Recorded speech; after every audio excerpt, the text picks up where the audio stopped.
Hello, everyone. I'm excited to share my project enhancing respiratory therapist training through a standardized preceptor course. This presentation outlines the work we've done to improve the training of future respiratory therapists at LA Hospital. So we begin by acknowledging the critical role of RTs and the foundational importance of strong clinical education. So the respiratory therapist profession it's vital for delivering specialized cardiopulmonary care. Effective clinical education, including preceptorship, is crucial for competent RTs, something that we experience firsthand as RT students. In my case, we were in clinical since our first semester, so we were exposed to patient care at a very early onset of our program. We recognize that standardized education programs are essential for navigating the hospital setting for new hires and as students. We also recognize the dynamic nature of healthcare and the necessity of ongoing training.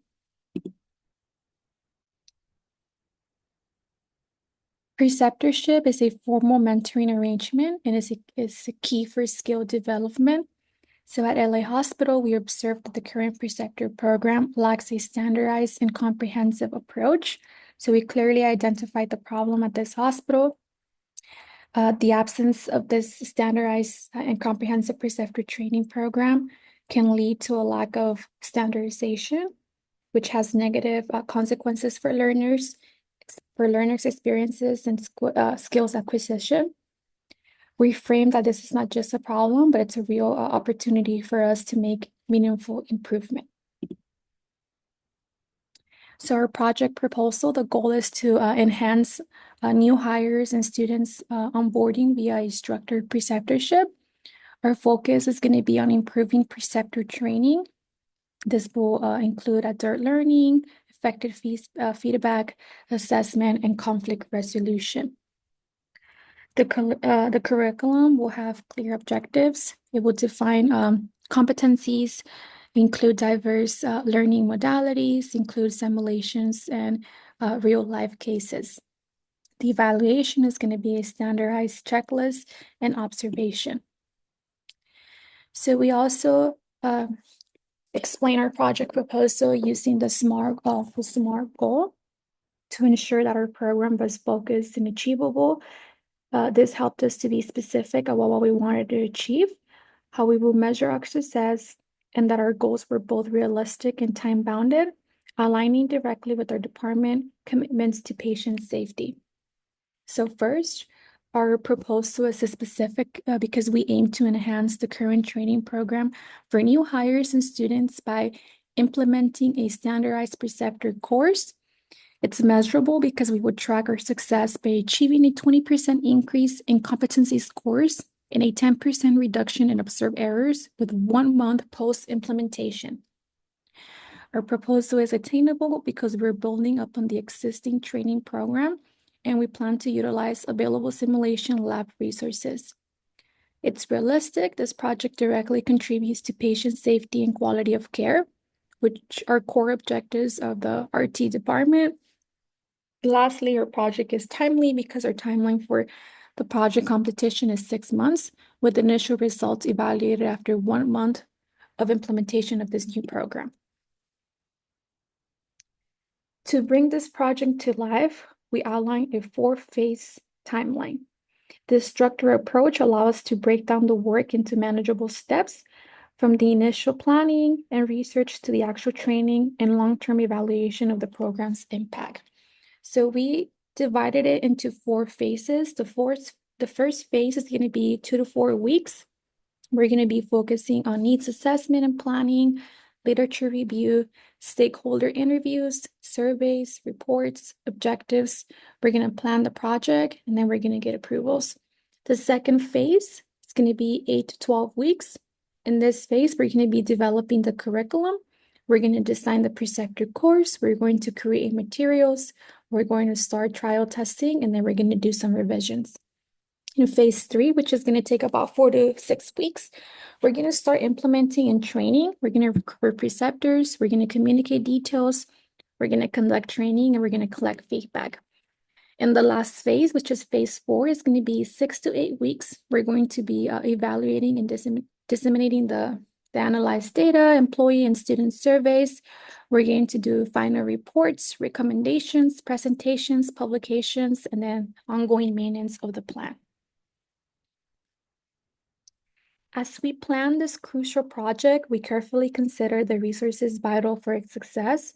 This includes the invaluable expertise of our dedicated team, experienced RTs who will serve as potential preceptors, the supportive guidance of department leadership, our clinical educators who are shaping the curriculum, and then the collaboration of our HR team for compliance, and the technical support from our IT team. We also develop a comprehensive curriculum supported by practical materials like simulation handouts, competency frameworks, real work case scenarios, along with effective feedback tools to ensure robust learning.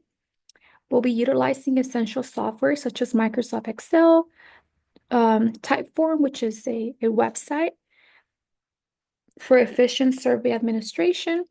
Furthermore, our hands-on training will be significantly enhanced by key simulation equipment, including mannequins for scenario-based learning, ventilators to mimic diverse patient needs, oxygen delivery systems, high-flow devices, BiPAP machines, HHNs, metanebs, and equipment for chest physiotherapy techniques.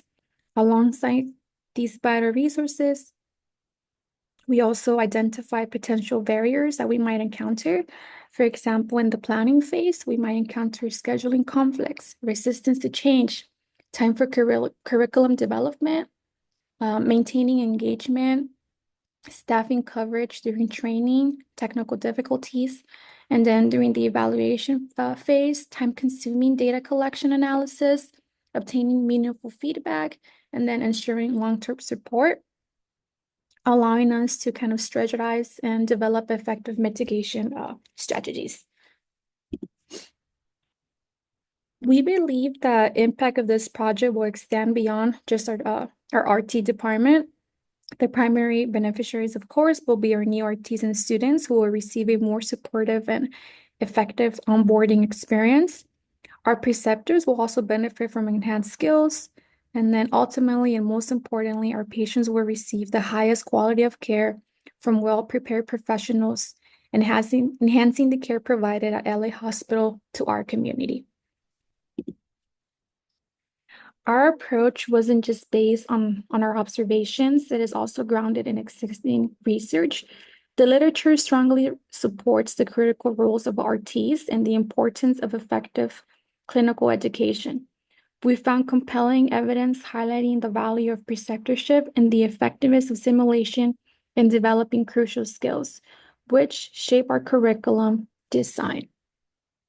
For example, research confirms that RTs are crucial in direct patient care, education, and care coordination. They also emphasize the effectiveness of clinical education, making it vital for preparing competent RTs. We learned that clinical preceptorship is a widely recognized formal arrangement for skill acquisition, and studies like the McGee show that simulation-based education significantly improves clinical skills, which supports our inclusion of simulations in this curriculum. Furthermore, research indicates that preceptor development programs have positive impacts on student learning outcomes, reinforcing the value of our initiative. The results, the evaluation of data. To rigorously evaluate the success of our project, we implemented a multifaceted data collection approach. This included assessing the changes in our preceptors, gathering feedback from those that they mentor, tracking the efficiency of the training, and when possible, looking at objective measures like error rates.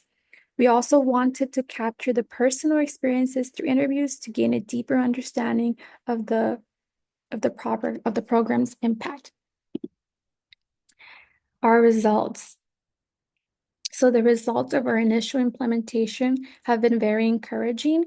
We've seen clear improvement in our preceptors' knowledge and confidence after completing the training. Perhaps even more rewarding is the positive feedback we receive from the RTs and students who have been mentored under this new program. We also notice a more streamlined training process and, more importantly, a positive impact on the quality of care that we provide. Moving forward, we will thoroughly analyze the data we gather to understand the true impact of our preceptor course. We'll also take a step back to see how our findings align with the research we initially reviewed and consider any limitations we face during this project. Ultimately, based on what we learned, we want to offer practical recommendations for the ongoing development of our preceptors and the continuous improvement of our training program. In conclusion, this preceptor course project represents a significant step towards addressing a crucial need for standardized preceptor training within our RT department at LA Hospital. Our ultimate goal is to cultivate a more supportive and consistent learning environment for every RT and student who joins our team. We are confident that this initiative will not only enhance their professional development, but it would also directly contribute to a safer and higher standard of respiratory care for our entire community. Thank you.